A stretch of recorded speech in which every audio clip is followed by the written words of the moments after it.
Bali, ito yung yung gold event ng Nightcross. Bali hanggang na lang siya, April 23.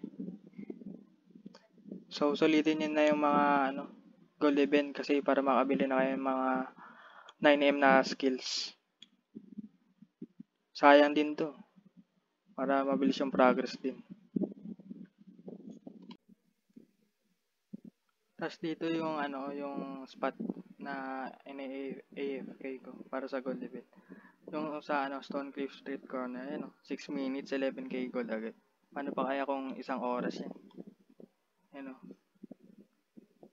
Bali dito. Kanina, kaya pala bumabagal may kaagaw na ako sa spot eh. Kanina wala mag-isa dito. Bali, 5 channel naman to. Kaya madali lang. Tama, tingnan nyo guys. Yung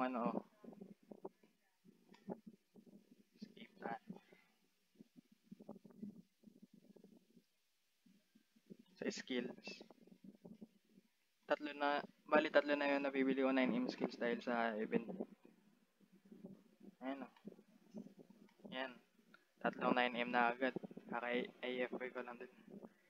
So, bali, alam mo, mag-ano pa ata si Nikos eh. Mag-update ata bukas. Puro, may din eh. May gold din na ata din eh. So, not sure pa kung mag-update.